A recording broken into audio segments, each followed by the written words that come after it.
দেরি করে ফেলেছিস রে। দিদি এখন অন্য কারোর সঙ্গে দেখা করবে না। মানে? তাহলে আমাকে ডেকে পাঠালো কেন? ইয়ার কি না? এই তুই সর, আমি গিয়ে দেখছি। আমন গিয়ে জানলার খড়খড়িটা ফাঁক করলো। ঘরের ভেতরে নরম আলো জ্বলছে একটা। জানলার দিকে পিঠ করে বসে আছে রঙ্গনা। গায়ে একটা সুতোও নেই। মাটির মূর্তির মতো লাগছে ঠিক। আর রঙ্গনার বুকের মধ্যে মুখ গুজে পাগলের মতো ছটফট করছে জলজ।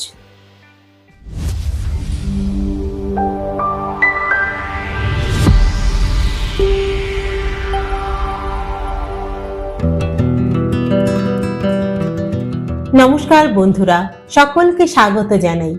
আমি রাকা, আর আপনারা শুনছেন ইউটিউব চ্যানেল কথা ও কাহিনী বাই রাকা। বন্ধুরা, আজ আমি আবারও চলে এসেছি আমার গল্পের সম্ভার নিয়ে। আজ আমি আপনাদের শোনাতে চলেছি শ্রদ্ধেয় সাহিত্যিক সরঞ্জিত চক্রবর্তীর লেখা একটি অত্যন্ত জনপ্রিয় উপন্যাস পাতা ঝরার মরশুমে। আজ পড়ব উপন্যাসটির ৫ম পর্ব। গল্প পাঠ যদি ভালো লাগে তাহলে একটা ছোট্ট লাইক করে দেবেন। আর হ্যাঁ, আমাদের চ্যানেলে যদি আপনি প্রথমবারের জন্য এসে থাকেন তাহলে অবশ্যই চ্যানেলটি সাবস্ক্রাইব করে নেবেন কিন্তু। আসুন এবার তাহলে শুরু করি। শুরু হচ্ছে পাতা ঝরার মরশুমে ৫ম পর্ব। উপন্যাসটি প্রাপ্ত বয়স্কদের জন্য।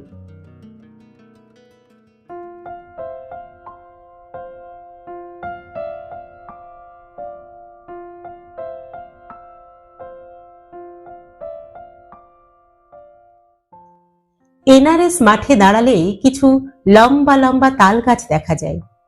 পুরু জানে তাল গাছগুলো যেদিকে, সেখানে একটা বড় ভাঙা বাড়ি আছে। অনেক পুরনো সেই বাড়ি। লোকে বলে সারেং বাড়ি। বলা হয় অনেক অনেক আগে, যখন গঙ্গার নাব্যতা খুব ভালো ছিল, তখন প্রচুর জাহাজ যেত এই নদী দিয়ে। ঠিক এই গঙ্গার ধারেই নোঙর করত সেসব জাহাজ। সারেং বা নাবিক বদল হতো এখানে। এই নোঙর থেকেই নাকি নঙ্গি কথাটা এসেছে। আর সেই সব পর্তুগিজ, ফরাসি আর মুসলমান নাবিকদের ওই বাসস্থান থেকে নাম হয়েছে সারেং বাড়ি। এর কতটুকু ইতিহাস আর কতটুকু যে লোকের মন গড়া গল্প, তা অবশ্য বলা মুশকিল। আসলে সব মানুষই নিজের ইতিহাস নিয়ে একটু আধটু বেশি বলে থাকে। ইতিহাসহীন হিসাবে মানুষ নিজেকে ভাবতেই পারে না। এই নঙ্গি অঞ্চলের নাম এখন আর তেমন প্রচলিত নয়। সবাই বাটানগর হিসাবেই এই অঞ্চলকে এখন চেনে। স্কুলে পড়ার সময় মাঝে মাঝে কুশ আর পুরু ওই ভাঙা বাড়িতে যেত। ভাঙা ফোয়ারা, কালো হয়ে যাওয়া পাথরের ভাঙা মূর্তি, ইট বের করা দেওয়াল, এসব দেখে গা ছমছম করত পুরুর। মাঝে মাঝে ওখানে তক্ষকের ডাক শুনত ওরা। গিরগিটি হেঁটে যেত ইটের আলগা দেওয়ালের উপর দিয়ে। একবার পুরু খুব সাহস করে বাড়িটার দোতলায় উঠেছিল। কুশ বারবার না করেছিল উঠতে। কিন্তু সেদিন পুরুকে নিশিতে পেয়েছিল যেন। অর্ধেক ভেঙে যাওয়া সিঁড়ি দিয়ে খুব হালকা পায়ে উপরে উঠেছিল পুরু। নড়বড়ে রেলিং, কাঠের প্রায় নেই এমন ঝরকা, আর সিংহের মুখওয়ালা নল। অবাক হয়ে গিয়েছিল পুরু। অর্ধেক ঘরের মেঝেই ভাঙা, নেই। তবু তার মাঝে দূরের একটা দেওয়ালে খোদাই করা একটা লেখা দেখেছিল পুরু। দেখেছিল লেখা আছে, তোমারে কি আর কোনো কালেই দেখিতে পাইব না? তুমি কি আমারে ক্রমশ ভুলিয়া যাইবে? আজ এতদিন পরেও পুরুর মাঝে মাঝে মনে পড়ে সেই কথা। আর সেই কথাগুলো মনে পড়লেই কেন জানে না ভারী মন খারাপ হয়ে যায়। ওর কোনো প্রেমিকা নেই, তবু এই কথাটা মনে পড়লেই ওর মনে হয় কেউ একজন থাকলে হয়তো মন্দ হতো না। প্রেমিকা পুরুর? কুজোরও তো শখ হয় যে চিত হয়ে শোয়ে। একেতেই বাড়িতে ঝামেলা, তার উপর আবার প্রেম। এই তো আজও বাবা প্রচন্ড কথা শুনিয়েছে। সকালে দিদি রুটি তরকারি করে দিয়েছিল। রুটিগুলো বেশ পুড়িয়ে ফেলেছিল দিদি। খেতে পারছিল না পুরু, শুধু বলেছিল যে রুটিগুলো পুড়ে গেছে। বাবা তখন সদ্য বাজার করে ফিরেছিল। ব্যাস, পুরুর কথা শুনেই চিৎকার করে উঠেছিল। বলেছিল, বাপের পয়সায় খাস, তবু লজ্জা করে না? না তোর? রুটি পোড়া না, রুটি পোড়া? অর্ধেক পোড়া রুটি জোগাড় করার মুরদ আছে তোর? নির্লজ্জ, বলি কটা পয়সা সংসারে দিস তুই? সামান্য প্রতিবাদ করেছিল পুরু। বলেছিল, কেন, আমি কি টাকা দিই না? টিউশনি করে 700 টাকা আর স্কুলের থেকে 1000 টাকা তো পাবো। বাড়িতে তো দেবো আমি 1000 টাকা। দেব? হ্যাঁ দেব? Future tense. বলি 1000 টাকায় কি হয় রে? হ্যাঁ, চায়ের জল গরম হয় ওই টাকায়? ভিক্ষে করে মানুষ ওর থেকে বেশি রোজগার করে, বুঝলি? রুটি পোড়া না, রুটি পোড়া। যা উঠে যা আপদ, খেতে হবে না তোকে। বাবা সব সময় এইরকমই বলে। অন্যদিন কিছু মনে করে না পুরু, কিন্তু আজ আর পারল না। এমনিতেই গত বুধবার থেকে মাথা টাথা সব গোলমাল হয়ে আছে, তার উপর বাবার এই খিটির খিটির। কোনো দিন যা করেনি আজ সকালে সেটাই করেছিল পুরু।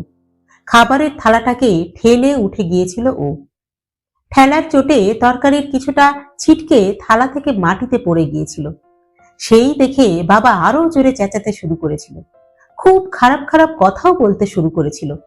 জামাটা গায়ে দিয়ে বাড়ি থেকে বেরোতে বেরোতে পুরু শুনেছিল যে মা বাবাকে এসব বলতে বারণ করাতে বাবা মাকেও যা তা বলছে। জীবনে প্রথমবার পুরুর মনে হয়েছিল লোকটাকে ধরে মারে। মাঝে মাঝে খবরের কাগজে পড়ে পুরু যে ছেলের হাতে বাবা খুন। এখন পুরু বোঝে জীবনে কোন অবস্থায় গেলে মানুষ অমন কাজ করতে পারে। সেই যে সকালে বাড়ি থেকে বেরিয়েছে পুরু, আর ঢোকেনি। এখন ও দাঁড়িয়ে আছে মাঠে। আজ ছেলেদের প্র্যাকটিস ডে। ঘন্টাখানেক প্র্যাকটিস করিয়ে মিনিট 15 ব্রেক দিয়েছে ও। দূরে ওরা বসে আছে, ঠাট্টা ইয়ার্কিও করছে। অবশ্য সবাই নয়, জ্যাকসন আর ডিয়েগো নিজেদের মতো চুপ করে বসে আছে। ডিয়েগোটা প্র্যাকটিস করছে, কিন্তু নিজের খুশি মতো। দৌড়তে বললে স্ট্রেচিং করছে, লাফাতে বললে দৌড়চ্ছে, যা খুশি তাই করছে। পুরু বলাতে বলছে, স্যার আপনি ওদের প্র্যাকটিস করান না, আমায় আমার মতো থাকতে দিন। পুরুকে এখনো যেন ঠিক সহ্য করতে পারছে না ডিয়েগো। স্কুলে ওর খারাপ ব্যবহার নিয়ে বলেওছে পুরু। বলেছে যে ডিয়েগো থাকলে টিম স্পিরিট নষ্ট হয়ে যাচ্ছে। কিন্তু স্কুলের হেড স্যার শটান বলে দিয়েছেন যে ভারতের ক্রিকেট টিম যেমন শচীন তেন্ডুলকর ছাড়া হয় না, তেমনি নঙ্গি হাইয়ের ফুটবল টিমও ডিয়েগো ছাড়া হবে না। পুরো বুঝতে পারছে না যে ও কি করবে। এখন ও টিম করে খেলায়, কিন্তু অর্ধেক দিন ডিয়েগো খেলেই না। কোনো বোঝাপড়াই তৈরি হচ্ছে না টিমের। সব দিক থেকেই পুরুর জীবন বিষাক্ত হয়ে উঠেছে। তাই কি সহজেই মাথা গরম করে ফেলছে পুরু? এই তো প্রথম সেশনের প্র্যাকটিসে ভীষণ বকেছে জ্যাকসনকে। ছেলেটা অদ্ভুত, সব সময় ইয়ার্কি, আজে বাজে কথার ডিপো। এদিকে ফুটবল খেলতে নামলে ছড়িয়ে ছিটিয়ে একেবারে একসা করবে। একটা শট গোলে থাকে না ওর। প্রথমে রানিং বলে শট মারতে বলে দেখেছে, তারপর পেনাল্টি মারতে বলে দেখেছে, শেষে সেন্টার লাইন থেকে ফাঁকা গোলে বল মারতে বলেছে। জ্যাকসন একবারও গোলে বল রাখতে পারেনি। তার উপর প্রতিটা শট মারার আগে বলছিল, এইটা একেবারে জিদানের শট, এবার মারছে রোনাল্ডো। খুব রাগ হয়ে গিয়েছিল পুরুর। সমস্ত ছেলের সামনে প্রচন্ড বকেছে ও জ্যাকসনকে, এমনকি কান ধরে সারা। তাই ছেলেটা ওই ব্রেকে ওরকম মন মরা হয়ে বসে আছে। এখন একটু খারাপ লাগছে পুরুর। আসলে ও কাউকে কঠিন কথা বলতে পারে না, বা বলে ফেললেও পরে ওর ভীষণ খারাপ লাগে। এই এখন যেমন লাগছে। পুরু ভাবলো অতটা হাসলেই না বললেও হয়তো হতো। আসলে সত্যি করে ভেবে দেখতে গেলে বাবার বকুনিতে নয়, পুরো মেন্টালি আপসেট হয়ে রয়েছে গত বুধবারের ঘটনাটায়। তাপু সেদিন অত্যন্ত বাড়াবাড়ি করেছিল। ভট্টাচার্যের গলি দিয়ে রোজকার মতো সেদিনও সাইকেল চালিয়ে ফিরছিল পুরু। গোটা গলিটাতে একটাই মাত্র স্ট্রিট বাল্ব। তার সামান্য আলোয় গলির অন্ধকারটাই যেন আরো বেশি প্রকট হয়ে ওঠে। একেতেই পৌষ মাস, ভীষণ ঠান্ডা। একটু ধীরে সাইকেল চালাচ্ছিল পুরু, যাতে ঠান্ডা হাওয়াটা বেশি না লাগে। আর তাই হয়তো আচমকা সামনে এসে যাওয়া টাপুরকে দেখে ঠিক সময় ব্রেক চেপে দাঁড়িয়ে পড়তে পেরেছিল পুরু। অন্ধকারের মধ্যে হঠাৎ ওর সাইকেলের সামনে কেন এলো টাপুর? কি চায় ও? মনে হয়েছিল পুরুর, কিন্তু ওকে কিছু বলতে হয়নি, কারণ টাপুরই প্রথমে বলেছিল, পুরু, তোমার সঙ্গে ভীষণ দরকার আছে আমার। পুরু, তুমি? কি বলছে কি এসব টাপুর? স্যার না, আপনি না, একদম নাম ধরে তুমি করে ডাকছে। পুরুর ষষ্ঠ ইন্দ্রিয় ওকে বলল সাবধান। পুরু সাইকেল থেকে নামলো, তারপর ঠান্ডা গলায় বলল, এই সময় তুমি এখানে কেন? আর অন্ধকারেই বা দাঁড়িয়ে আছো কেন? টাপুর সামান্য কাঁপা গলায় বলল, তোমার জন্য পুরু, এসো এসো এখানে, তোমার সঙ্গে আমার আমার অনেক জরুরি কথা আছে। বলেই টাপুর টানতে টানতে ওকে ঢুকিয়ে নিয়ে গেল পাশের অর্ধেক তৈরি একটা বাড়ির মধ্যে।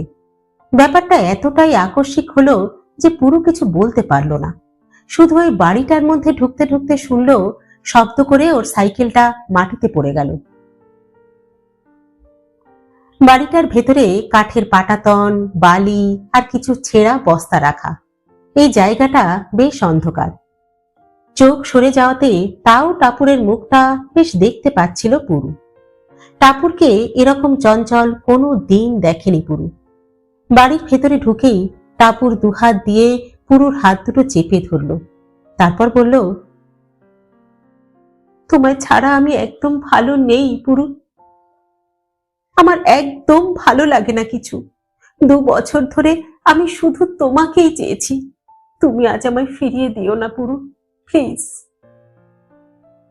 পুরু যতটা সম্ভব গম্ভীরভাবে বলল, টাপুর, বিহেভ ইয়োরসেলফ।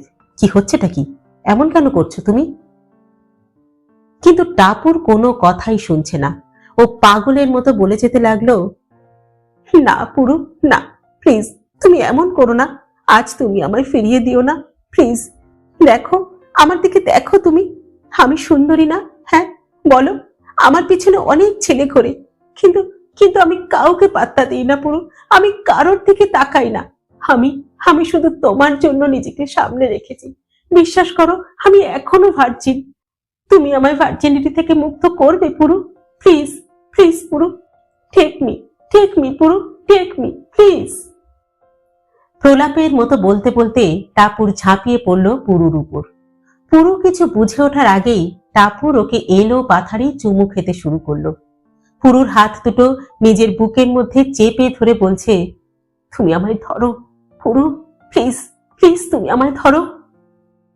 পুরো মুহূর্তের জন্য যেন কেমন হয়ে গিয়েছিল। টাপুরের নরম শরীর, ভরাট বুক, ওর নিঃশ্বাস, হালকা শ্যাম্পুর গন্ধ। পুরু কেমন যেন শিথিল হয়ে যাচ্ছিল, আবার দৃঢ় হচ্ছিল ক্রমশ। আর ঠিক তখনই টাপুর দাঁত দিয়ে কামড়ে ধরল পুরুর ঠোঁট। ভেজা মিন্টের গন্ধ, কামড়। শীতের সন্ধে হঠাৎ বদলে গিয়ে প্রচন্ড বর্ষার বিকেল হয়ে গেল যেন। বহু বছর আগের এক বিকেলের কথা হু হু করে মনে পড়ে গেল পুরুর। অবিকল সেই গন্ধ, সেই ভেজা ঠোঁট। পুরুর হুঁশ ফিরল। 2 হাতে ধাক্কা মেরে ও সরিয়ে দিল টাপুরকে। তারপর আর কথা না বলে দৌড়ে বেরিয়ে এলো বাড়িটার থেকে। সাইকেলে উঠে চলে যাওয়ার সময় ও আবছাভাবে শুনেছিল অন্ধকার বাড়িটার ভেতর থেকে একটা চাপা কান্নার শব্দ আসছে। বাড়ি ফেরার পথে পুরু ঠিক করেছিল আর কোনো দিন টাপুরের সঙ্গে কোনো কথা বলবে না ও। স্যার, ব্রেক শেষ, আমরা রেডি। ডুডুর কথায় সম্বিত ফিরল পুরুর। এই ছেলেটাকে বেশ লাগে ওর। দোষের মধ্যে একটু সুপারস্টিক্স। পুরু নিজে প্লেয়ার ছিল। ও জানে কলকাতা মাঠে অনেক বড় বড় প্লেয়ারের কত যে সুপারস্টিশন আছে। এমনকি বিশ্ববিখ্যাত প্লেয়ারদেরও অনেক রকম সংস্কার থাকে। স্টিভ ওয়ের লাল রুমাল, সচিনের হেলমেট না খোলা, রোনাল্ডোর গোলের পর 2টো আঙুল দেখানো, এরকম অজস্র উদাহরণ আছে। পুরু সামান্য হাসল, তারপর টুডুকে বলল, ঠিক আছে, চলো। এরপর খানিকক্ষণ বল নিয়ে প্র্যাকটিস চলল। রিসিভিং, ট্র্যাপিং, শুটিং করালো পুরু। আর সর্বক্ষণই ও লক্ষ্য করে গেল জ্যাকসনকে। কেমন যেন মন মরা নিস্পৃহ ভাব। না, ওকে ওভাবে বকাটা আজ ঠিক হয়নি পুরুর। প্র্যাকটিসের মাঝে আমনকে ডেকে প্র্যাকটিস কন্ডাক্ট করতে বলল পুরু। তারপর জ্যাকসনকে ডেকে নিয়ে গেল মাঠের আরেক প্রান্তে। জ্যাকসন মাথা নিচু করে দাঁড়িয়ে আছে পুরুর সামনে।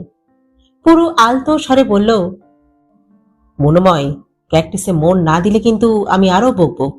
জানো তো, বেশি এদিক ওদিক কথা বললে খেলার থেকে ফোকাসটা সরে যায়। শোনো, যে কোনো কিছুই কিন্তু প্র্যাকটিস নির্ভর। তুমি তো স্ট্রাইকারে খেলতে চাও, কি তাই তো? কিন্তু জানো তো এর জন্য কত পরিশ্রম তোমাকে করতে হবে। আমাদের আসল ম্যাচের আর মাসখানেকের একটু বেশি সময় আছে। তোমাকে আমি কথা দিচ্ছি, তুমি যদি নিজেকে এর মধ্যে ইমপ্রুভ করো তাহলে তোমায় আমি ওই ম্যাচটাই খেলাবো। আচ্ছা, এবার একটা কথা বলো তো, গোলে শট নেবার সময় তুমি কি দেখো বলো তো? জ্যাকসন মুখ কাচুমাচু করে বলল, সবই দেখি স্যার। এই মাঠ, গোলকিপার, আশেপাশের প্লেয়ার, দর্শক, মানে ওই সব কিছুই আর কি। পুরো বুঝলো গন্ডগোলটা কোথায়। বলল, শোনো, একটা কাজ করবে, যখন গোলে শট নেবে তখন ঠিক শট নেবার মুহূর্তে তুমি একটা চোখ বন্ধ করে নেবে। মানে ডান পায়ে শট নিলে তুমি বাঁ চোখটা বন্ধ করবে, আর যদি বাঁ পায়ে শট নাও তাহলে তুমি ডান চোখটা বন্ধ করবে। কেমন? হ্যাঁ। কেন স্যার? কারণ যাতে তোমার ভিশনটা ফোকাসড থাকে, তাই একটু অপটিক্যাল সেন্সর করার কথা বলছি। তোমায় যা বললাম, জাস্ট ডু ইট।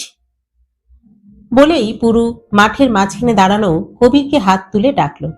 কবির দৌড়ে কাছে এলো। পুরু বলল, কবির, তুমি গোলে দাঁড়াও তো, মনোময় 5টা শট করবে। সে কি আবার স্যার? তখন তো মারলো, একটাও গোলের মধ্যে ছিল না। কবির অবাক হয়ে বলল, এই যা যা, বেশি ভ্যাজের ভ্যাজের করিস না, বুঝলি তো? জ্যাকসন খেঁকিয়ে উঠল। কবির চোয়াল চেপে গোলের দিকে যেতে যেতে বলল, নে মার দেখি। পুরো মন দিয়ে 5টা শট নেওয়া দেখলো জ্যাকসনের। প্রথমে 4টে বাইরে গেল, কিন্তু শেষেরটা আশ্চর্যভাবে পোস্টে লাগলো। পুরো নিজের মনেই হাসলো। ও দেখেছে যে একমাত্র শেষ শটটা নেওয়ার সময় ঠিক মুহূর্তে চোখটা বন্ধ করেছিল জ্যাকসন। পুরো জ্যাকসনের দিকে এগিয়ে গেল, তারপর বলল, এইভাবেই শট মারার প্র্যাকটিস করবে তুমি এখন থেকে, কেমন? আর খানিকক্ষণ প্র্যাকটিসের পর পুরু শেষ করে দিল সেদিনের মতো। বেশ খিদে পেয়ে গিয়েছে ওর। সারাদিন কিছু খাওয়া হয়নি। মাঠ থেকে বেরোবার সময় পুরু দেখলো ডুডু আর জ্যাকসন এগিয়ে আসছে ওর দিকে। জ্যাকসন বলল, হ্যাঁ স্যার, চলুন না একসঙ্গে যাওয়া যাক। আপনি তো সারদাপল্লীতে থাকেন, তাই না? তা আমরাও তো ওইদিকেই যাব। পুরু বলল, সে ঠিক আছে, কিন্তু আমি যে একটু খাবো মনোময়, আমার খুব খিদে পেয়েছে। জ্যাকসন উৎসাহিত হয়ে বলল, হ্যাঁ চলুন না স্যার, চলুন না, আমাদেরও তো বেশ খিদে পেয়ে গিয়েছে। এই সামনেই জীবনদার পেটাই পরোটা পাওয়া যায়, 100 গ্রাম 6 টাকা, দারুণ করে কিন্তু। পুরু এক মুহূর্ত চিন্তা করলো। 3 6 18 টাকা, একটু বেশি হয়ে যাচ্ছে, কিন্তু স্টুডেন্টরা খাবে। ওর পকেটে 40 টাকা মতো আছে। ঠিক আছে। পুরু বলল, বেশ, চলো তবে। পুরু দেখলো অন্যদিন ওরা সাইকেল আনে, কিন্তু আজ আনেনি। পুরু তো আনেইনি। সেই সকালে রাগ করে বেরিয়ে আসার সময় সাইকেলের কথা ওর মাথাতেই ছিল না। পেটাই পরোটা সত্যিই দারুণ করে জীবনদা। খিদেও জব্বর পেয়েছিল পুরুর। খাওয়া দাওয়া শেষ করে ওরা দোকানের বাইরে এসে দাঁড়ালো, আর তখনই ঝপ করে লোডশেডিং হয়ে গেল। ঘুটঘুটে অন্ধকার নেমে এলো চারিদিকে। চোখে ধাঁধা লেগে গেল পুরুর। এরই মধ্যে ডুডু হঠাৎ বলল, জ্যাকসন, আমি কিন্তু ভালো বুঝছি না, বুঝলি? সেই গন্ধটা আমি আবার পাচ্ছি। ঠিক একটা ঝামেলা হবে, দেখিস। পুরু বেশ অবাক হলো। বলে কি ছেলেটা? ঝামেলার আবার গন্ধ হয় নাকি? ডুডু, জ্যাকসন, দিয়েগো, কবির সব কটা ছেলেকেই একটু বেশ অদ্ভুত লাগে পুরুর। মাঝে মাঝে এদের কীর্তিকলাপে হাসিও পায় ওর। তারপরেই পুরুর মনে পড়ে নিজের এই বয়সটার কথা। আসলে এই টিন এজটাই অদ্ভুত। বিশেষ করে ছেলেদের ক্ষেত্রে সব সময় একটা to be or not to বির মধ্যে থাকা। সব থাকলেও কি নেই মনে হয়। আর মেয়েদের মনে হয় এই পৃথিবীর সবচেয়ে দুর্লভ বস্তু। মনে হয় কেউ পাত্তা দিচ্ছে না আমাকে। এ বড় যন্ত্রণার সময়, আবার বড় আনন্দের সময়ও। আশেপাশের দোকানগুলোয় কেরোসিনের বাতি আর এমার্জেন্সি লাইট জ্বলে উঠেছে এতক্ষণে। আবছা আলোয় ভরে গিয়েছে চারিদিক। এই আলোয় ডুডু আর জ্যাকসনকে বেশ স্পষ্ট দেখা যাচ্ছে। ওরা আবার হাঁটতে শুরু করলো। পুরু ভাবল ওদের একটা খবর জানিয়ে দেবে। আসলে কালকের প্র্যাকটিসে বলতোই, তবু আজই ওদের বলে দেবে। পুরু বলল, শোনো, তোমাদের ছোট্ট একটা খবর দিই। আজ তো 22শে ডিসেম্বর, 28 তারিখ আমি একটা ম্যাচের আয়োজন করেছি। স্টেশনের কাছে একটা ভালো ক্লাব আছে, ওদের কেউ কেউ কলকাতার ক্লাবেও খেলে। ওরা বেশ ভালো টিম, তোমরা চেনো, ওই যে কেজিবি। হ্যাঁ, কি বললেন স্যার? কেজিবি মানে রাশিয়ান গুপ্তচর সংস্থা? ডুডু বেশ ঘাবড়ে গিয়ে জিজ্ঞেস করল। জ্যাকসন ভেঙচে বলল, কেজিবি তোর মাথা! রাশিয়া ভেঙে যাওয়ার পর কেজিবি আর নেই, বুঝলি? মাইরি, তোর জন্য কেজিবি খেলতে আসবে। আরে, এই কেজিবি হলো স্টেশনের কাছের একটা ক্লাব, পুরো নাম হলো কাঠগোলা বয়েজ। ডুডু বলল, না মানে ওই স্লিপ অফ টাং হয়ে গেছে, আসলে গন্ধটা। আরে ধুর, বাদ দে তো, গত জন্মে ডগ স্কোয়াডে ছিলি নাকি তুই? হ্যাঁ। এবার খেকিয়ে উঠল জ্যাকসন। পুরু দেখলো ব্যাপারটা বেশ অন্যদিকে মোড় নিচ্ছে। ও বলল, শোনো শোনো, ম্যাচটা কিন্তু ভালো করে খেলতে হবে তোমাদের।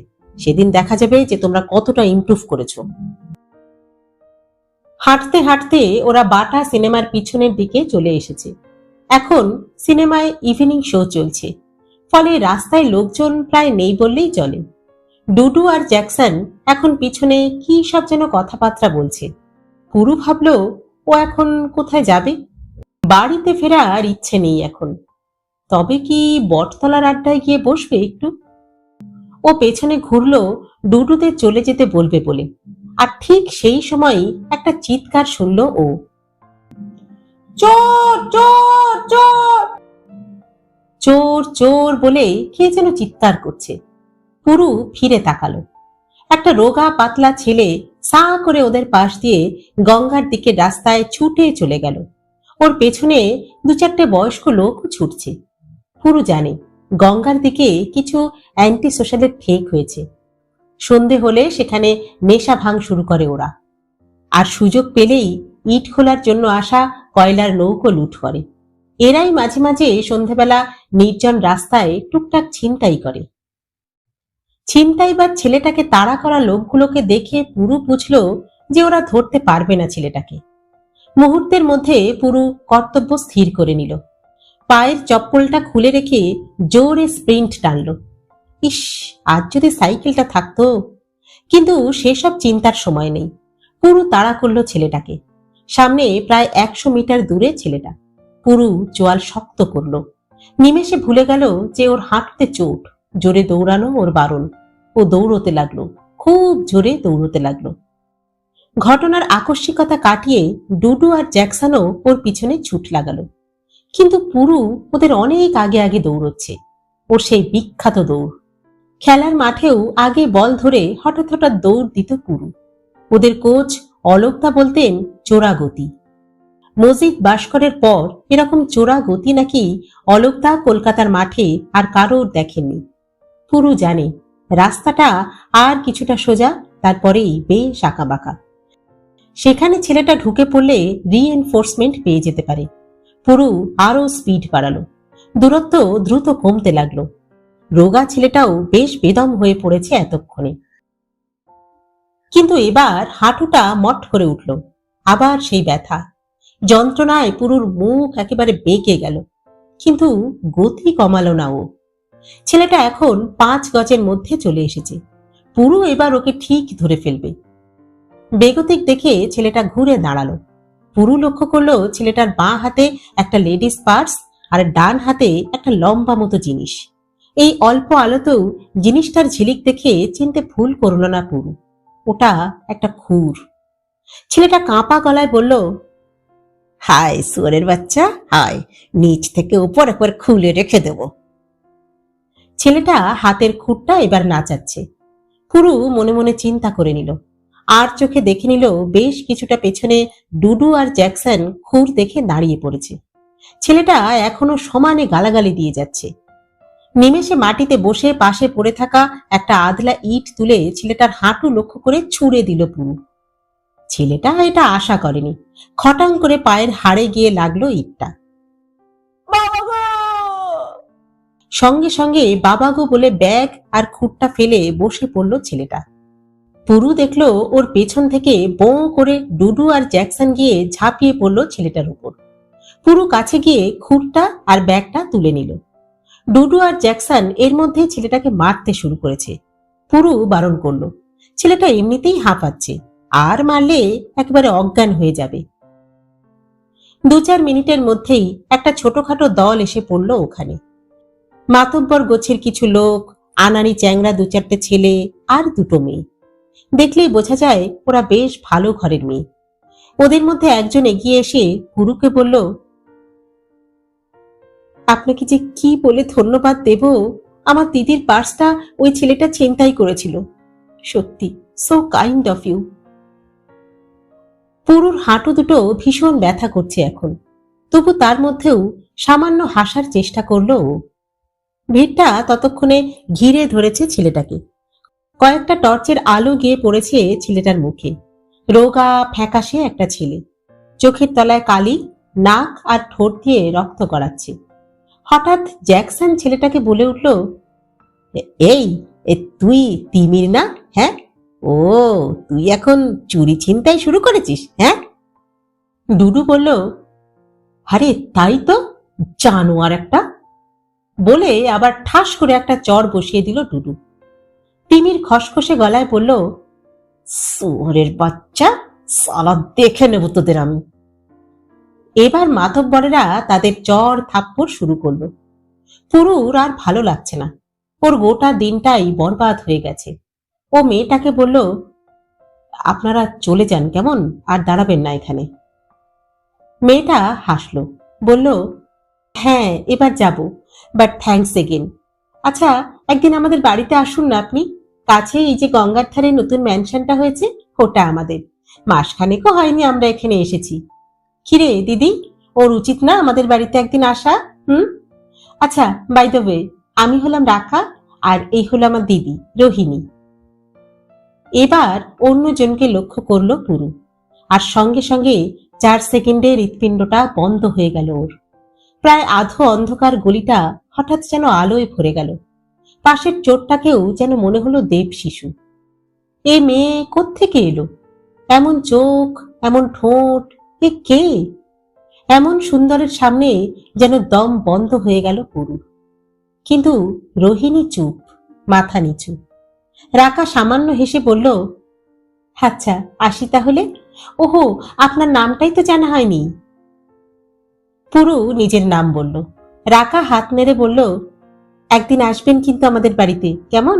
আচ্ছা আজ আসি, নমস্কার। ফেরার পথে খালি পায়ের তলায় এবার রাস্তার কাঁকড়গুলো ফুটছিল পুরুর। চটিটা খুঁজে পেলে হয়। হঠাৎ জ্যাকসন বলল, যাই বলুন স্যার, মেয়েটা দেখতে ভালো হলেও ভারী অভদ্র, কিন্তু এত ঘটনার পরেও কেমন চুপ করে দাঁড়িয়ে রইল। হ্যাঁ, কোনো কথাই বলল না। একটা থ্যাঙ্কস তো অন্তত দেবে, তাই না? একেবারে ফালতু। পুরু খোঁড়াচ্ছে। রাস্তাটাও মনে হচ্ছে কেউ যেন টেনে লম্বা করে দিয়েছে। তবু কোথাও যেন আবছা ভাবে বেশ ভালো লাগছিল পুরুর। ওর জীবনে তো হিরোইক কিছু করাই হয় না, আজ সামান্য হলেও কিছু তো করেছে। হঠাৎই, হয়তো অকারণেই, ওর বহু বছর আগে দেখা পুরনো একটা বাড়ির দেওয়ালে খোদাই করা একটা লেখার কথা মনে পড়ে গেল। তারা ভরা ডিসেম্বরের আকাশের তলায় সামান্য খোঁড়াতে খোঁড়াতে বছরে 24-এর একটা ছেলে অস্ফুটে বলে উঠল, তোমারে কি আর কোনো কালেই দেখিতে পাইব না? তুমি কি আমারে ক্রমশ ভুলিয়া যাইবে?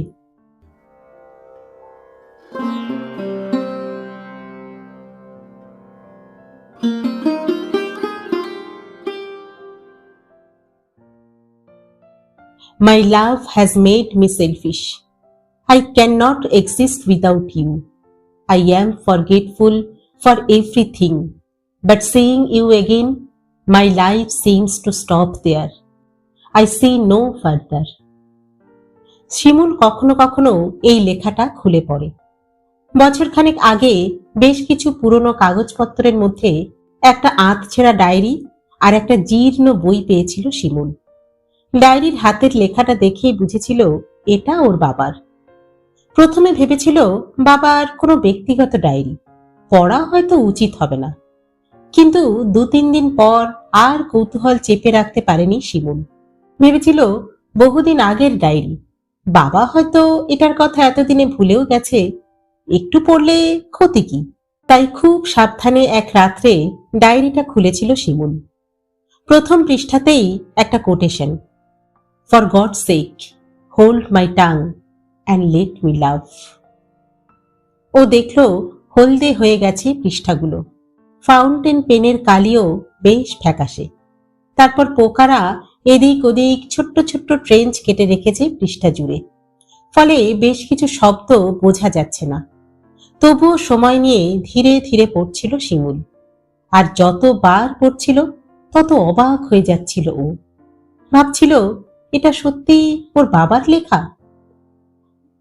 প্রায় শেষ রাত্রে গিয়ে যখন ডায়েরিটা পড়া শেষ করেছিল শিমুল, ওর সবকিছুই খুব অদ্ভুত লেগেছিল। তখন ভাবছিল বাবার জীবন কি সত্যি এমন ছিল?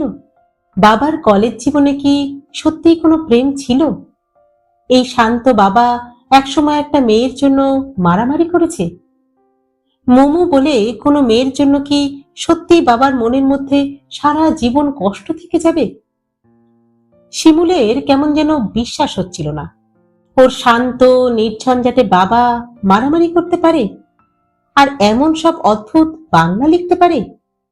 শিমুল নিজে বাবাকে সবসময় শুধু ইংরাজি নিয়েই দেখেছে। শিমুল অবাক হয়ে বসেছিল সারা রাত। ও জানে ওর মা খুব অ্যাগ্রেসিভ, বাবার সঙ্গে সব সময় খিটির খিটির করে, কিন্তু বাবা কখনো পাল্টা কিচ্ছু বলে না। মাঝে মাঝে মা এমন সব কথা বলে যা শুনলে শিমুলের মনে হয় এমন মায়ের থাকার কোনো দরকার নেই, কিন্তু বাবা তবু চুপচাপ থাকে। সেই বাবা মোমু বলে কোনো মেয়ের জন্য মারামারি করেছিল। মোমুর বাবা মোমুকে শিমুলের বাবার সঙ্গে মিশতে দেয়নি। পাড়ার ছেলেদেরও বলে দিয়েছিল যাতে বাবা দেখা করতে গেলে বাবাকে মারে। বাবা একা মারামারি করেছিল 6টা ছেলের সঙ্গে। হাসপাতালে ভর্তি ছিল 2 সপ্তাহ। পরে মোমুও আর বাবার সঙ্গে দেখা করতে পারেনি। তখন তো অত টেলিফোন ছিল না। মাঘ মাসে বিয়ে হয়ে যায় মোমুর। বাবা ডায়েরিতে লিখে রেখেছে 20 মাঘ, আর লিখে রেখেছে my life seems to stop there, I see no further. সত্যি কি বাবার জীবন থেমে আছে সেখানে? এই এত বছর পরেও কি বাবা সেই রকমই আছে? তাই কি মায়ের কথার কোনো প্রতিক্রিয়া হয় না বাবার? শিমুল বুঝেছিল এই কোটেশনটা ওই জীর্ণ বইটা থেকে নেওয়া। শিমুল বইটা খুলেছিল তখন। ভেতরের পাতায় সাদা কালোয় আঁকা একটা ছবি। এক তরুণ গালে হাত দিয়ে বসে আছে। সামান্য মেয়েলি চেহারা, ফ্যাকাশে মুখ, কিন্তু অসম্ভব উজ্জ্বল 2টি চোখ। বইয়ের তলায় লেখা লেটার্স অফ জন কিটস। শিমুল বইটা পড়ে দেখেছে। অন্যান্য অনেক চিঠির সঙ্গে ফ্রনি ব্রাউনকে লেখা অদ্ভুত সুন্দর প্রেমের চিঠি আছে বইটায়। শিমুলকে এত ভালো চিঠি কেউ লিখলে শিমুল তো তার প্রেমে পড়ে যেতই যেত, কিন্তু শিমুলকে কেউ চিঠি লেখে না। শিমুল যার থেকে চিঠি পেতে চায় সে তো দিদির বুক, পেট, কোমর নিয়ে লেখার থেকেই ফুরসত পায় না। আর যাতে সে ফুরসত পায়, যাতে ঘি ওঠে, তাই আজ সামান্য আঙুলটা বাঁকাবে শিমুল। টাপুরের সঙ্গে সেই সন্ধ্যায় দেখা হওয়ার পর থেকে অনেক চিন্তা করেছে শিমুল। ঠিকই বলেছে টাপুর, শিমুলকে ওর পছন্দের জিনিসটা ছিনিয়ে নিতে হবে, না হলে কেউ ওকে কিচ্ছু হাতে তুলে দেবে না। আর তাই একটা প্ল্যান করেছে ও। দেখা যাক আজ সন্ধ্যায় এই প্ল্যান কাজ করে কিনা। ক্রিসমাস হয়ে গেছে 7 দিন হলো। দিন একটু একটু করে বড় হচ্ছে এখন, সঙ্গে ঠান্ডাও পড়ছে খুব। বাটানগরের দক্ষিণ দিকে একটা ছোট্ট খ্রিস্টান পাড়া আছে, সেখানে দারুণভাবে ক্রিসমাস পালন করা হয়। শিমুল ওখানে বড়দিনে যায়। উল্টানো চেরি ড্রাম, সাদা কাঠের ফেন্সিং, নানা রঙের রিবন আর ছোট্ট ছোট্ট ঘন্টা দিয়ে সারা পাড়াটা সাজানো থাকে। বুড়ো ম্যাথিউ দাদু কি দারুণ গিটার বাজায়, আর সবাই দুলে দুলে গায়, oh the weather outside is frightful, but the fire is so delightful, and since we have no place to go, let it snow, let it snow, let it snow. It doesn't show signs of stopping, and I brought some corn for popping. The lights are turned way down low, let it snow, let it snow, let it snow. When we finally say goodnight, how I will hate going out in the storm. But if you really hold me tight, all the way home I will be warm. The fire is slowly dying, and my dear, we are still goodbying. But as long as you love me so, let it snow, let it snow, let it snow. শিমুল ওদের সঙ্গে গলা মেলায়, আর গানের শেষে যখন সবাই একসঙ্গে গায়, let it snow, let it snow, let it snow, তখন সত্যিই আশেপাশের বাড়ির ছাদ থেকে ছোট্ট ছোট্ট বাচ্চারা কুচি কুচি থার্মোকল ছড়িয়ে দেয় নিচে গোল হয়ে বসা মানুষগুলোর মাথায়। আর বাটানগরে মিথ্যে মিথ্যে হলেও বছরে তখন একবার তুষারপাত হয়। তারপর সবাই মিলে যায় কাছের কাঠের চার্চে, একটা ক্যাথলিক চার্চ। বিরাট বড় কাঠের ক্রসে যিশুর মূর্তি, মাথায় লেখা আছে INRI। একবার ম্যাথিউ দাদু শিমুলকে বলেছিল এর মানে ইয়েশুস নাজারেসাস রেক্স ইউডুরাম, নাজারাথের যিশু ইহুদিদের রাজা। সবাই মিলে বাইবেল পড়ে সেখানে। শিমুল চুপ করে শোনে, অদ্ভুত সুন্দর লাগে ওর। তারপর ফাদার সবাইকে একটা করে ওয়েফার দেন ওয়াইনে চুবিয়ে। চার্চের মাস শেষ হলে শুরু হয় নাচ আর গান। তারই মধ্যে রেড ওয়াইনে ডুবিয়ে সবাই একটু একটু করে রুটি খায়। এটাকে বলা হয় blood and flesh of Jesus. শিমুলের সবটাই ভালো লাগে খুব। বাটানগরে যেমন ফাটাফাটি দুর্গাপুজো হয়, তেমনি ক্রিসমাসও দারুণ। বছরে এই দুটো সময় খুব সুন্দর। এবারও শিমুল যিশুর কাছে আমান যাতে ওকে পছন্দ করে সেটাই চেয়েছে। চার্চের বাইরে বেরোতেই ম্যাথিউ দাদু বলেছিল, কি সোনা, কি চাইলে তুমি? কই কিচ্ছু না তো। কে জানে কেন লজ্জায় লাল হয়ে উত্তর দিয়েছিল শিমুল। ম্যাথিউ দাদু বলেছিল, when a girl blush, she must have a crush. Who is he? শিমুল কোনো উত্তর দেয়নি, শুধু হেসেছিল। একটা জিনিস ক্রমশ শিমুল বুঝেছে, যে যাকে ওর পছন্দ তাকে পেতে গেলে ওকেই উদ্যোগ নিতে হবে। তাই এই কদিনে একটা ছোট্ট প্ল্যান তৈরি করেছে ও। এটা কাউকেও বলেনি, এমনকি টাপুরকেও না। কারণ প্ল্যান করলেও আসলে আদৌ কোনো কাজ হবে কিনা তাতে সেটা কে বলতে পারে। এখন শিমুল শুধু অপেক্ষা করছে সেই সময়ের, যখন আমান আসবে ওদের বাড়িতে। তবে বেশি দেরি করলে সব ভেস্তে যাবে, কারণ বাবা, মা, দাদু, ঠাকুমা সবাই বাড়ি ফিরে আসবে। গত পরশু আমানকে ওদের বাড়িতে ধরে নিয়ে গিয়েছিল শিমুল।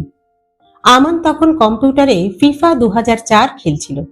শিমুলকে দেখে জিজ্ঞেস করলো, কিরে, ঠাকুমার সঙ্গে গল্প শেষ হলো? ওর উত্তরের পরোয়া না করেই আবার জিজ্ঞেস করলো, এই শোন, আমার বায়োলজি প্র্যাকটিক্যালের খাতাটা কোথায় রেখেছিস রে? খুঁজে পাচ্ছি না।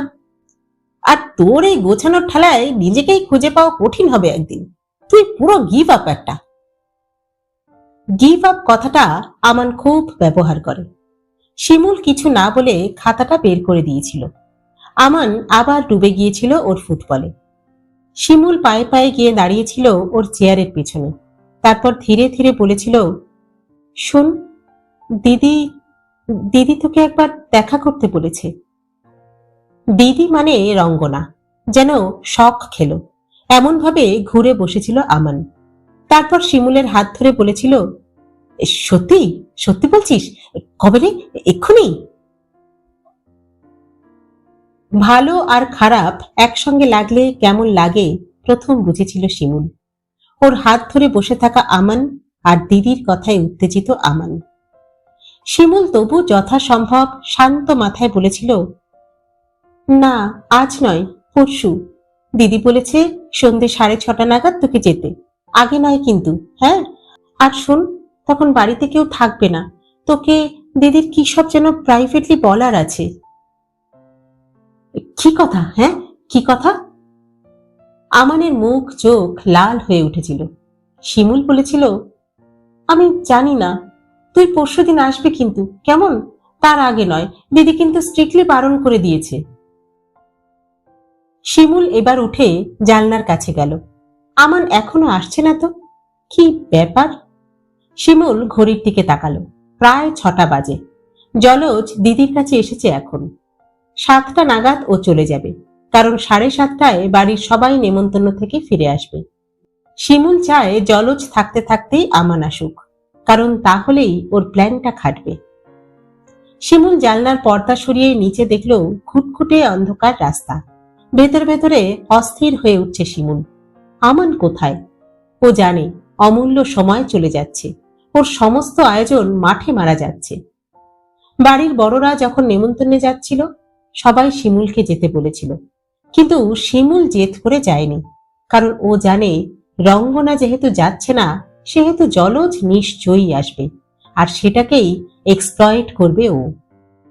জলজ দিদির বন্ধু না বয়ফ্রেন্ড সেটা প্রথমে ঠিক বুঝতো না শিমুল।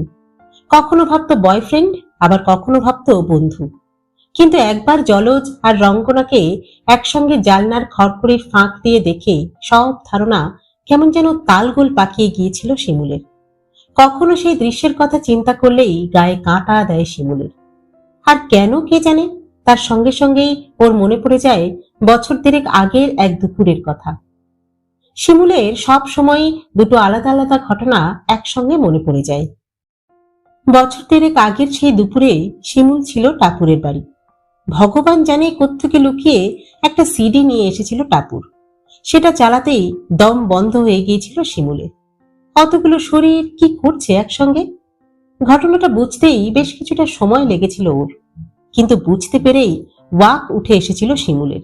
কিন্তু টাপুরও ছাড়বে না, দেখতেই হবে। খানিকটা ধস্তাধস্তিও হয়েছিল ওদের। তারপর টাপুর সোফার সঙ্গে ওকে চেপে ধরে বলেছিল, ন্যাকামো হচ্ছে না? ন্যাকামো? তুই সাধু না? কেমনা লাগছে? হিপোক্রেসির জায়গা পাস না? তুই অ্যারেস্ট হচ্ছিস না? জানিস না পৃথিবীতে তুই কিভাবে এসেছিস? তোর ইচ্ছে করেনি এসব করতে? শোন, নিজেকে তুই স্টিমুলেট করিস না। কোনো উত্তর দিতে না পেরেই কেঁদে ফেলেছিল শিমুল। অবাক হওয়ার সঙ্গে সঙ্গে শরীরটাও শিরশির করছিল শিমুলের। রুদ্রর ভেজা ঠোঁট, টাপুরের বাড়ির সেই ছবি, সব একসঙ্গে মিলেমিশে গিয়েছিল। সাইকেলের আলোটা অন্ধকার গলিটাকে আধা আধি করে দিল যেন। শিমুল চমকে উঠল। খুব দ্রুত, বলতে গেলে প্রায় উড়েই নিচে নেমে গেল শিমুল। আমান কলিং বেল বাজাবার আগেই দরজা খুলে দিল শিমুল। ও চায় না রঙ্গনা কলিং বেলের আওয়াজ শুনুক। দরজা খুলতেই আমান বোকার মতো মুখ করে হাসল, বলল, আসলে ফুল কিনতে গিয়ে একটু দেরি হয়ে গেল রে। তা রঙ্গনাদি কই? উপরে? আমানের হাতে একগুচ্ছ হলুদ ফুল। শিমুল দম নিল একটু। এবার ওর খেলা শুরু হবে। তবে খেলাটা রিস্কি, সাবধানে খেলতে হবে।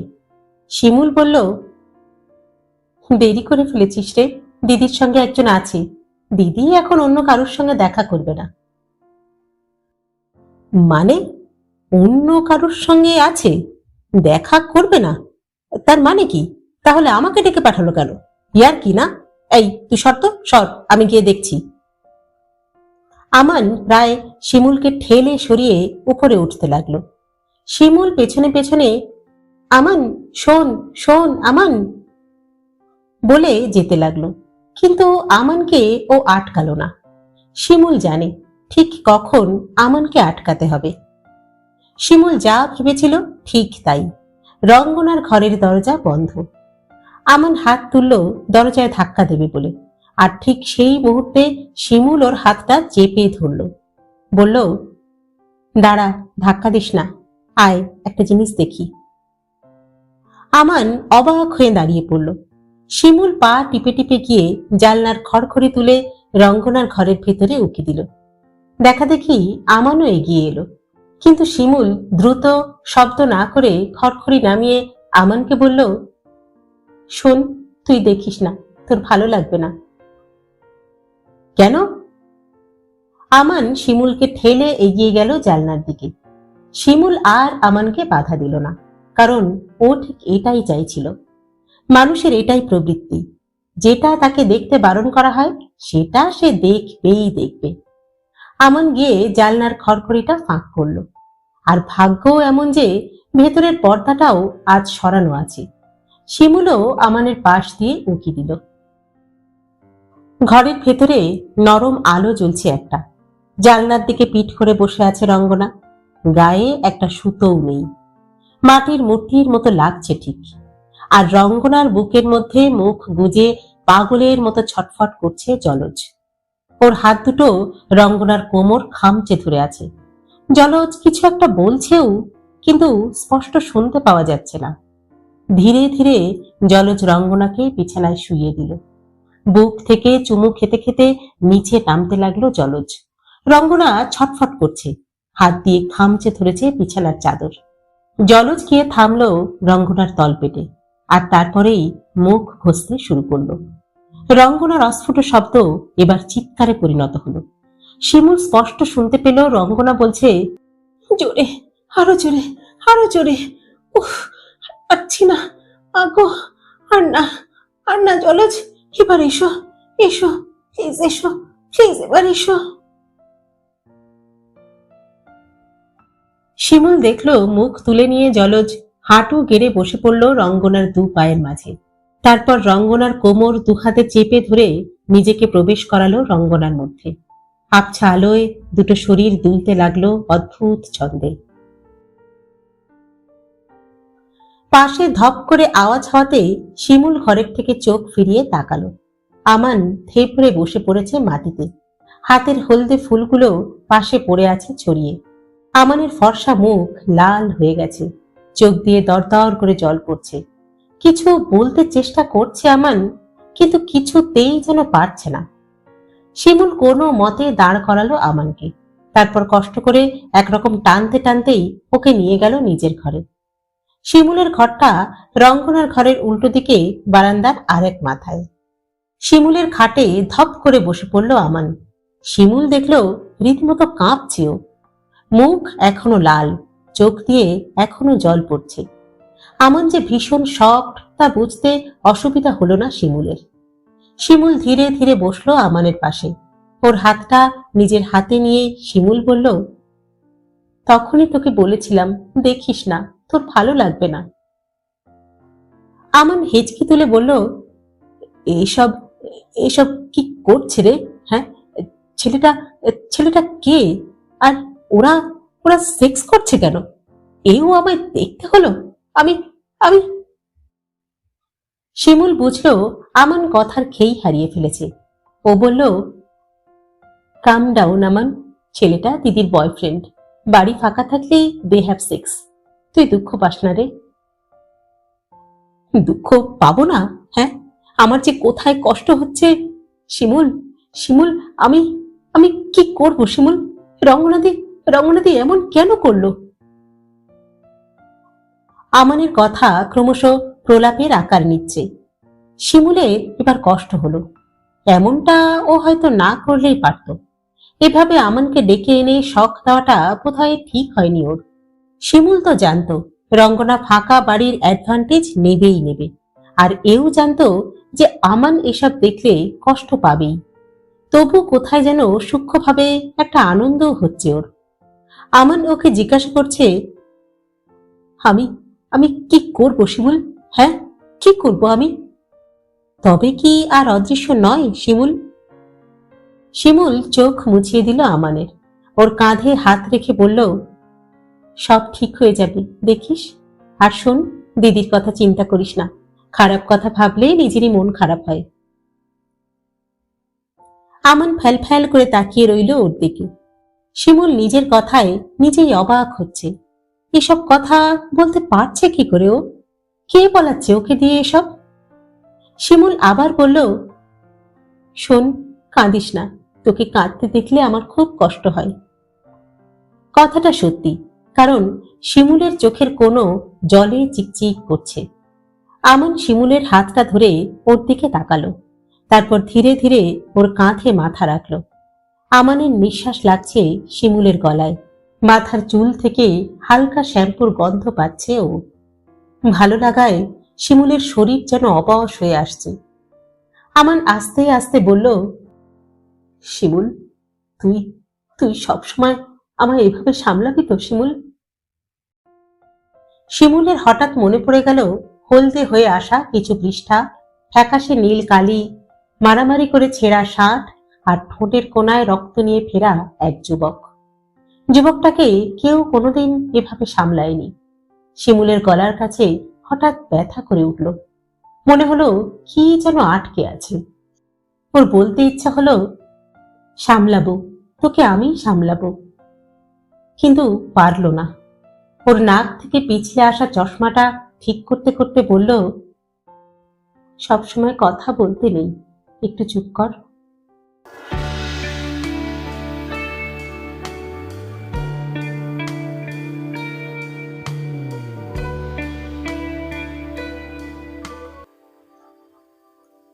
কাঠগোলা বয়েজ এখন পরের ম্যাচটুকু নিয়েই শুধু চিন্তা করছে কবির।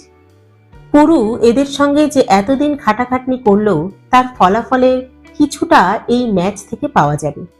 দেখা যাক কাঠগোলা বয়েজকে ওরা সামলাতে পারে কিনা। টিমটার সবার বয়সই 24-25 বছর, অর্থাৎ ওদের চেয়ে অনেকটাই বড়। পুরু চায় ওদের এমন প্রতিপক্ষের মুখোমুখি ফেলতে যাতে কম্পিটিশনটা বেশ টের পায় ওরা। পুরুর এই প্রস্তাবে প্রথমে কিছু ছেলে আপত্তি করেছিল। তখন পুরু বলেছিল, when the going gets tough, the tough gets going, বুঝলে? দেখবো how tough you people are. Tough, ওকে হতেই হবে টাফ। কবির আয়নার সামনে দাঁড়িয়ে চোয়াল চিপল। সেদিন সন্ধ্যের মারের দাগগুলো শরীর থেকে চলে গেলেও ওর মন থেকে যায়নি। প্রতিটা কথা ওর মনে কাঁটার মতো গেঁথে আছে। ওকে শুয়োরের বাচ্চা বলেছিল রুদ্র, ওকে লাস্ট ওয়ার্নিং দিয়েছিল, ওর গায়ে পেচ্ছাপ করেছিল রুদ্র। প্রতিটি অংশের হিসেব বুঝে নেবে কবির। আর টাপুর? টাপুর কবিরেরই হবে, যার ক্ষমতা থাকে আটকাক। টেস্টে রেজাল্ট বেরিয়ে গেছে, ওরা সবাই বেশ ভালোভাবেই পাশ করেছে। ফলে পড়াশোনার টেনশনটা এখন একটু কম। বাবাও রেজাল্ট দেখে বেশ খানিকটা শান্ত। কবির চুলটা আঁচড়ে নিল দ্রুত।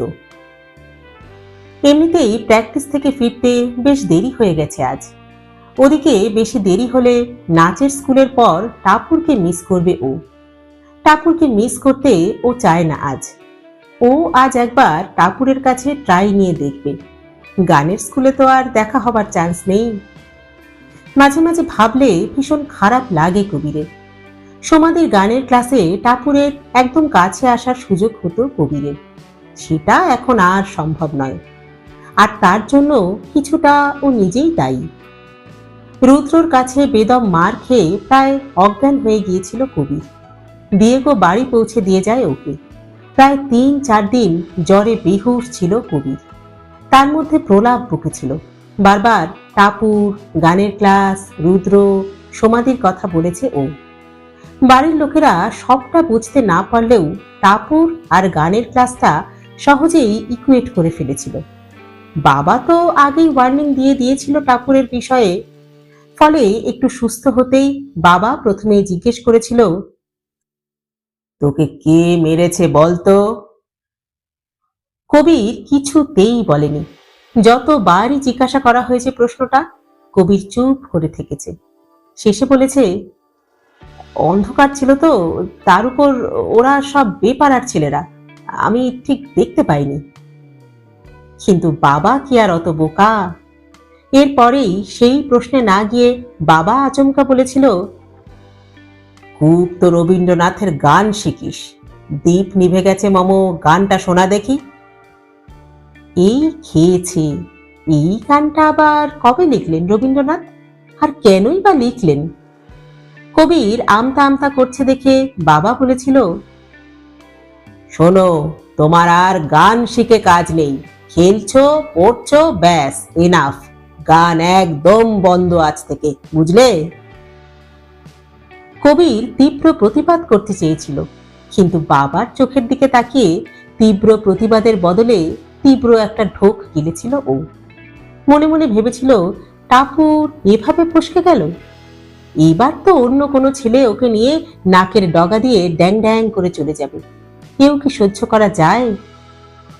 তাই বেশ কয়েকদিন ধরে অনেক সাহস জুটিয়ে আজকের দিনটাকে ঠিক করেছে কবির। আজ হয় এসপার নয় ওসপার।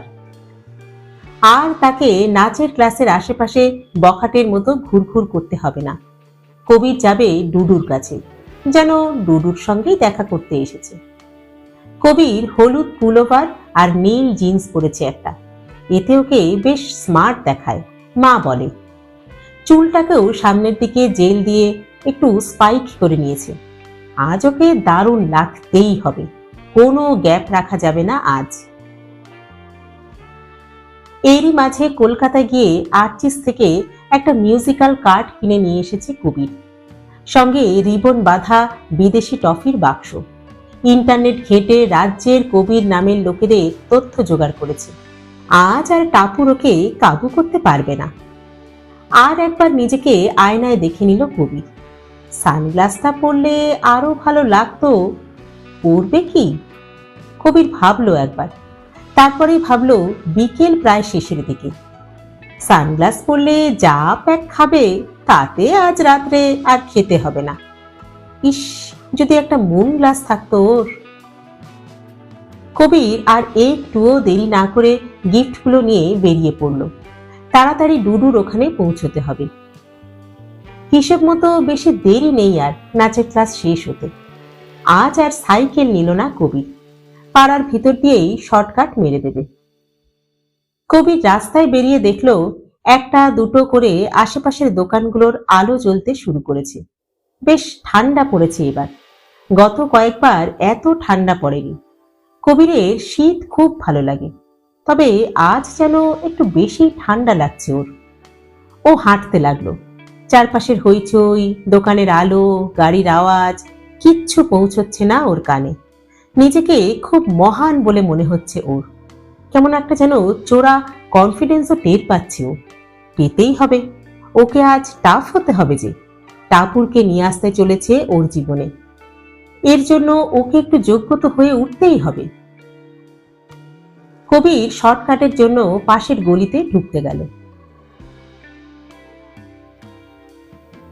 কিরে জিতেন্দ্র টেরা বেকা জেরক্স, হনহনিয়ে কোথায় যাচ্ছিস? গলাটা শুনে কবির দাঁড়িয়ে পড়ল। এই সেরেছে, এই জোকারটা এখানেও। জ্যাকসন এগিয়ে এলো। হো, নিজেকে একেবারে রঙের দোকানের শেড কাট বানিয়ে ফেলেছিস, হ্যাঁ? হলুদ পুলোভার, নীল প্যান্ট, লাল জুতো। কিরে, পাশাতে যাচ্ছিস নাকি পাস্তে? হেই ভাগশালা, আমি ডুডুর কাছে যাচ্ছি। কবির জবাব দিল। ডুডুর কাছে? এত সাজুগুজু করে ডুডুর কাছে? আর হাতে মনে হচ্ছে গিফটও আছে। এইসব নিয়ে তুই ডুডুর কাছে যাচ্ছিস? কিরে, ডুডুর সঙ্গে প্রেম করছিস নাকি? এত উন্নতি তোর হলো কবে থেকে? হ্যাঁ হ্যাঁ করে হাসতে লাগলো জ্যাকসন। এই শোন জ্যাকসন, এবার তোকে আমি কেলাবো, খালি আনসান কথা না। কবিরের মাথা গরম হয়ে গেল। আমায় কেলাবি? হ্যাঁ, দম আছে? সেদিন তো অমন কেলানি খেলি আমাদের বাড়ির সামনে, তখন মনে ছিল না তোর এইসব ডায়লগ? জ্যাকসন পাল্টা জবাব দিল। সেই মাঠটার কথা ওঠাতে কবির চুপ করে গেল। জ্যাকসনও বোধহয় বুঝলো যে একটু বাড়াবাড়ি করে ফেলেছে। ও বলল, এই তোকে সেদিন রুদ্ররা মেরেছে না? দাঁড়া, শালা শুয়োরের বাচ্চাগুলোকে একবার পাই, এমন পেদাবো না একেবারে হাসপাতালের বেডের প্রেমে পড়ে যাবে ওরা। কবির বলল, ছাড় ওসব, তুই, আমি যাই। জ্যাকসন উৎসাহিত হয়ে উঠল, বলল, হ্যাঁ হ্যাঁ চল চল, ডুডুদের ওখানে নাচের স্কুলটায় শালা যা সব ফিস আছে না, এই শীতের মধ্যে শরীরটা বেশ গরম হবে। হ্যাঁ, কি বলিস? এই রে, জ্যাকসন গেলেই তো কেলো, কি বলতে যে কি বলবে, খেলা শুরুর আগেই একেবারে লাল কার্ড হয়ে যাবে। ও বলল, আরে জ্যাকসন, তুই গিয়ে কি করবি? হ্যাঁ, তার চেয়ে তুই বাড়ি গিয়ে বরং পড়াশুনো কর, ইকোজিওতে যা উইক তুই। জ্যাকসন বলল, মানে আমি উইক তো তোর কি? হ্যাঁ, আর ডুডুর কাছে তুই যেতে পারিস আর আমি যেতে পারি না? হ্যাঁ, আমি যাবই যাব। আরে জ্যাকসন শোন না, ফালতু এই শীতের মধ্যে তুই আবার যাবি কেন বল? তার চেয়ে তুই অন্য কোথাও যা। মানে কি? হ্যাঁ, কেসটা কি বলতো? তুই আমাকে একেবারে প্রস্ফুটিত হতে বলছিস কেন রে? হ্যাঁ, কেমন যেন একটা নন ভেজ গন্ধ পাচ্ছি। এই, তুই কি ওখানে কারোর পেছনে লাইন মারতে যাচ্ছিস? হ্যাঁ, লাইন? আরে ভাগ, আমি তোর ভালোর জন্যই বলছি। আমার ভালো? হ্যাঁ, শালা মজা কি? আমি যাবই যাব ডুডুর বাড়ি। এই চল তো, চল। ধ্যাত তারি, ছেলেটা কিছুতেই শুনবে না। কবির মুহূর্তে স্থির করে নিল ব্যাপারটা। ভাবলো আর দেরি করা ঠিক হবে না, এবার যেতেই হবে। জ্যাকসন এখন চলুক, ওখানে গিয়ে না হয় কোনো ক্রমে কাটিয়ে দেবে ওকে। কবির ভালো মানুষের মতো মুখ করে বলল, ঠিক আছে চল তাহলে, তোর মর্জি। জ্যাকসনের সাইকেলের সামনের রডে বসে পড়ল কবির। সাইকেল চলতে শুরু করলো। নাচের স্কুলের সামনে পৌঁছে কবির দেখল বেশ কিছু মেয়ে জটলা করছে, মানে আগের ব্যাচ, অর্থাৎ টাপুরদের ব্যাচটা শেষ হয়নি এখনো, বাঁচা গেল। কবির ভাবল, তবে কি ডুডুদের বাড়ি থেকে একটু বসবে, মানে ওর এখানে আসাটা জাস্টিফাই করতে হবে তো। কিন্তু তার আগেই ওর হাতে খোঁচা দিল জ্যাকসন। কবির, ওই দেখ, মালটা ওই গাছটার পাশে বসে একটা মেয়ের সঙ্গে কেমন গুজগুজ করছে, দেখ। শালা ডুডুটা পুরো ছাড় কেস, আজকাল খালি মেয়েদের সঙ্গে গল্প করে, দেখেছিস? কবির অবাক হয়ে দেখল মেয়েদের জটলার থেকে একটু দূরে ডুডু একটা মেয়ের সঙ্গে দাঁড়িয়ে হাত মেরে খুব উত্তেজিত ভাবে কথা বলছে। কি কেস কে জানে।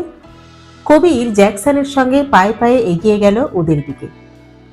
হাই বাপ, এই যে সেই মেয়েটা, জ্যাকসন বলে উঠল। সেই মেয়েটা মানে? কোন মেয়েটা রে? আরে কিছুদিন আগে ওর সঙ্গে কথা বলছিল ডুডু, তবে মেয়েটা বলেছিল ওর লাভার আছে। আরে তার লাভার তো থাকতেই পারে, হয়তো ডুডুর সঙ্গে এমনি কথা বলছে। কবির বলল, কে জানে বাবা, তবে যাই বলিস, মেয়েটাকে দেখতে কিন্তু সলিড। থুতনির কাছে টোলটা দেখেছিস? কবির আর কথা না বাড়িয়ে এগিয়ে গেল ডুডুর দিকে। কাছে গিয়ে দেখলো সুন্দর মতো মেয়েটার চোখটা কেমন যেন ছলছল করছে। ওদের দেখেই মেয়েটা চট করে চোখের কোণে রুমাল চেপে ধরে মেয়েদের জটলার দিকে চলে গেল। কবির বুঝলো সেন্টুতে আবহাওয়া একেবারে পাথরের মতো ভারী। ও ডুডুর সামনে গিয়ে দাঁড়ালো। দেখলো ডুডুর ভ্রুটায় সমস্ত পৃথিবীর যন্ত্রণা এসে যেন জড়ো হয়েছে, সেটা একেবারে ক্লপসিবল গেটের মতো কুঁচকে আছে। কিরে ডুডু, মুখে সুনামি কম্পের পরের অবস্থা কেন তো? মেয়েটা হেবে চেটেছে তোকে না? জ্যাকসন বলল। ডুডুর দাঁত চেপে বলল, এই শালা, তোর জন্য আজ আমার এই কেস। সব সময় তোকে বকবক করতে হবে না? যা কলা, আমি আবার কি করলাম রে? একটা মেয়ে তোকে বাস দিয়েছে, আর তার কন্টিনিউশনটা তুই আমায় ফরওয়ার্ড করবি নাকি? হ্যাঁ, তোকে মেরে ফাটিয়ে দেবো শালা জানোয়ার, সব জায়গায় নাক গলিয়ে দেবে।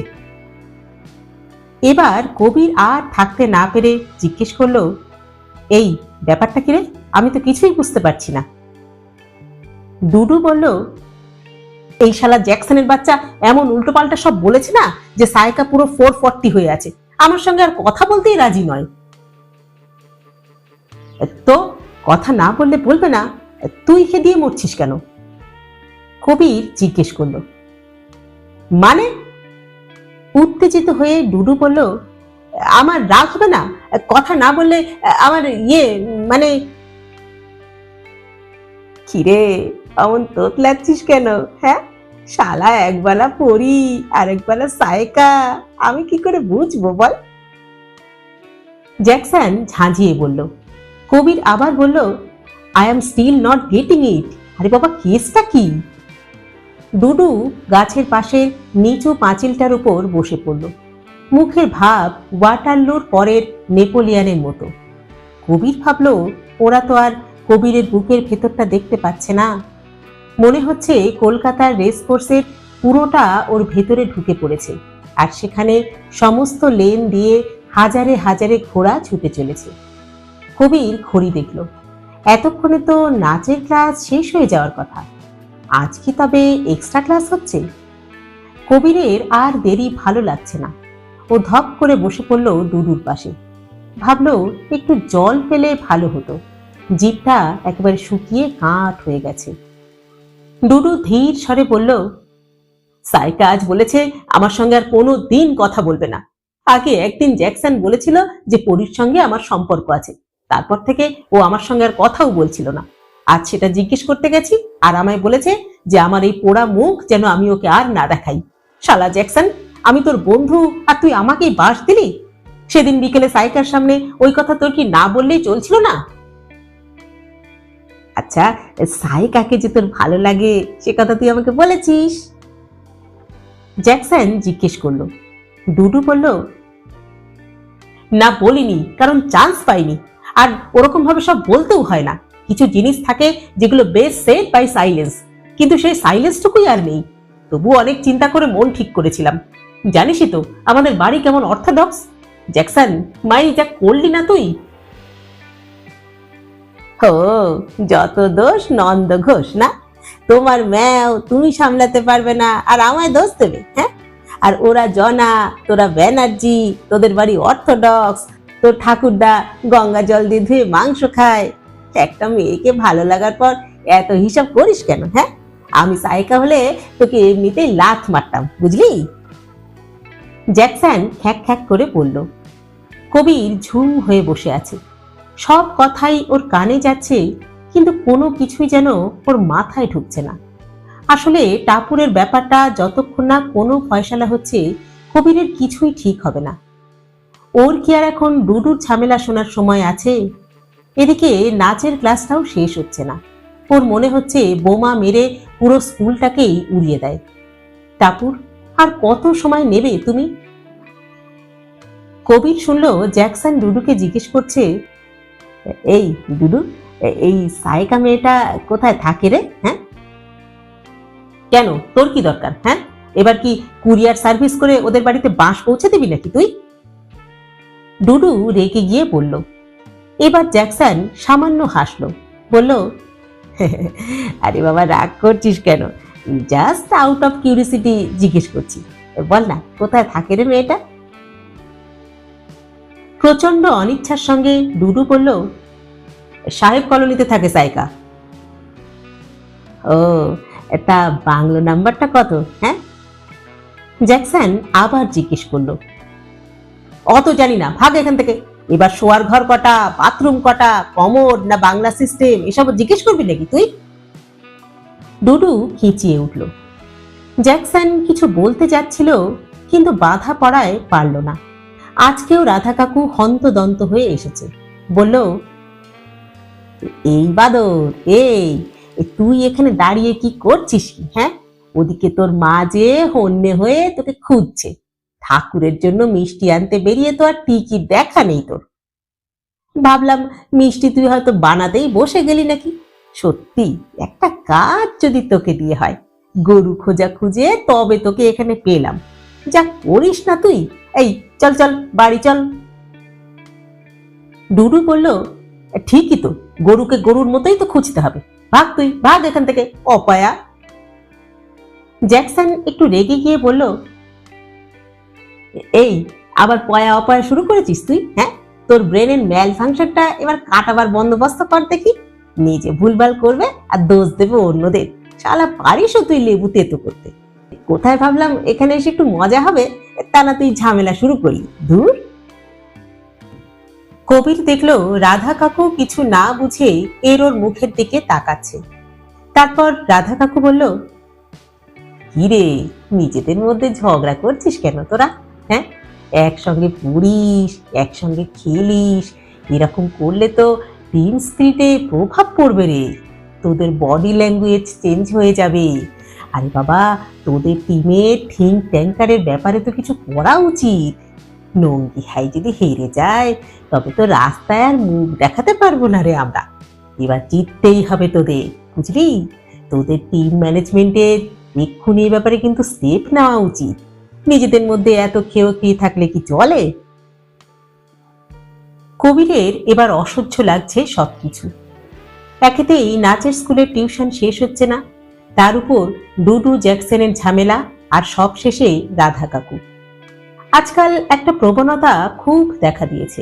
ভ্যানওয়ালা থেকে টপ এক্সিকিউটিভ সবাই এইসব body language, team spirit, think tank এই কথাগুলো সব সময় বলে, যেন তাতে সবটাই খুব গ্র্যাভিটি পায়।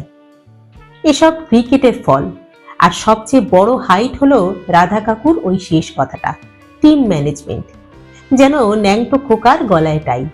একটা মফস্বলের স্কুল, তার একটা সামান্য ফুটবল টিম, আর তার আবার টিম ম্যানেজমেন্ট। কবির ভাবল এ আর নেওয়া যাচ্ছে না, এবার একটা কিছু বলতেই হবে।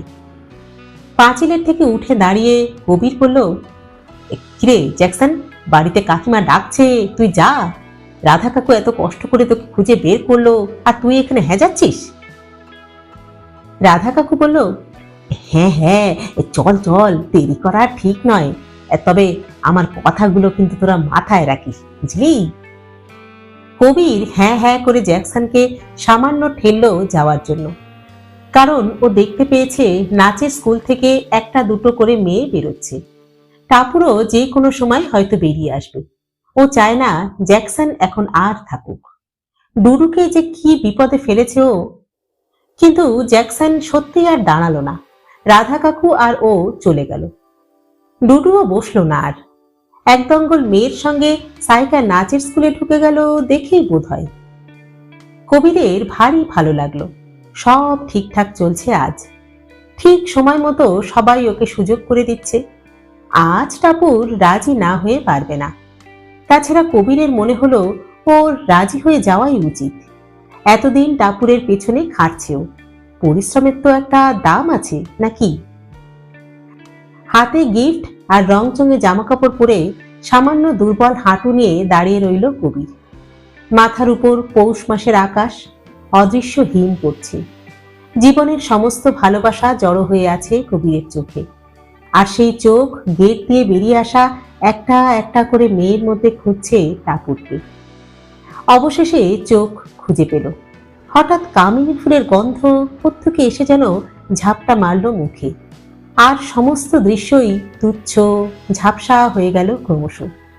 কবির দেখল ছোট্ট একটা ব্যাগ নিয়ে বেরিয়ে আসছে টাপুর। কবির তক্ষুনি ওর সামনে গেল না। ও দেখল টাপুর দুটো চারটে মেয়ের সঙ্গে সামান্য একটু কথা বলল। তারপর একবার হাত ঘড়িটা দেখল। কবির ঠিক এইখানেই টাপুরের সঙ্গে কথা বলতে চায় না। ও চায় টাপুর যখন এখান থেকে বেরিয়ে পাড়ার ভেতরে অপেক্ষাকৃত ফাঁকা রাস্তায় যাবে, সেখানে ওকে ধরতে। টাপুর আর দাঁড়ালো না, পাড়ার ভেতর দিয়ে হাঁটতে লাগলো। কবির জানে ওই রাস্তাটা টাপুরের বাড়িতে যাওয়ার জন্য শর্টকাট। কবির তবু যেন নড়তে পারছে না। কে যেন ওর পাটা মাটির সঙ্গে গেঁথে দিয়েছে। তবু টাপুরের পেছনে তো ওকে যেতে হবেই। কবির ধীরে ধীরে হাঁটতে শুরু করলো। পাড়ার ভেতরের রাস্তাটা এই শীতেও কেমন যেন স্যাঁতসেঁতে। রাস্তাটা মিউনিসিপ্যালিটি কংক্রিটের করে দিয়েছে, তবু কোথাও কোথাও ভাঙাচোরা। এর ওর বাড়ির আলো এসে পড়েছে পথে, একটু কুয়াশাও আছে। বাটানগরের এই দিকটায় এখনো খানিকটা বাঁশঝাড়, কলাবন আর কচু পাতার জঙ্গল ঘেরা পুকুর আছে। এই জায়গাটা পেরোলেই একটা পাম্প হাউস, তার আলোয় আশেপাশের অন্ধকার কিছুটা কেটেছে। ঠিক তার সামনেই টাপুরকে ধরল কবির। কাঠ, ফুল আর থরথরে বুক নিয়ে টাপুরের চোখে চোখ রাখলো ও। এই মুহূর্তগুলোর জন্যই বোধহয় বেঁচে থাকে মানুষ। টাপুর অদ্ভুতভাবে তাকালো কবিরের দিকে, তারপর জিজ্ঞেস করলো, তোমার ক্লান্ত লাগে না? এই যে আমার কাছে বারবার আসো, কেন আসো? যাও, চলে যাও। এ কি বলছে টাপুর? কবিরের ধাক্কা লাগলো। টাপুরের কি মন খারাপ? কবির বলল, টাপুর, তুমি বোঝো না আমি কত ভালোবাসি তোমায়। তোমায় ছাড়া আমি এক মুহূর্তও কিছু চিন্তা করতে পারি না। তোমার জন্য আমি সব কিছু করতে পারি টাপুর, সব কিছু। তুমি জানো কত কিছু ছেড়ে, কত বাধা টপকে তারপর আমাকে তোমার কাছে আসতে হয়। আমি এত কষ্ট পাই, তুমি বোঝো না। আমায় আমায় কি ভাবো তুমি? টাপুর বলল, কাকু। হ্যাঁ, কাকু মানে আমি আমি তোমার কাকু? কবির হতবুদ্ধির মতো তাকিয়ে রইল। টাপুর ভ্রু দিয়ে কবিরের পেছনে ইঙ্গিত করল। কবির নিমেষে পেছন ঘুরল, আর সঙ্গে সঙ্গে ওর হাত থেকে কার্ড, টফির প্যাকেট আর ফুল সব পড়ে গেল মাটিতে। কুয়াশা জড়ানো পাম্প হাউসের ভুতুড়ে হলুদ আলোয় কবির দেখল নাড়ু কাকার সঙ্গে দাঁড়িয়ে আছে বাবা।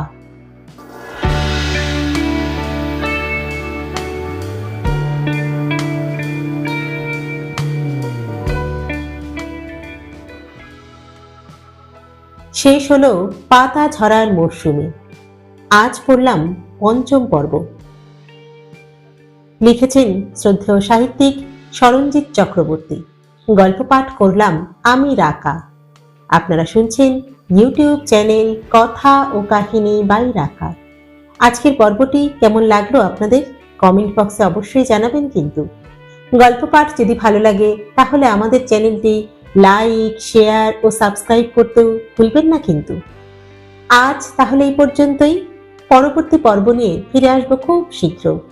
ততদিন সকলে সুস্থ থাকবেন, ভালো থাকবেন এবং অবশ্যই আমাদের সঙ্গে থাকবেন। নমস্কার।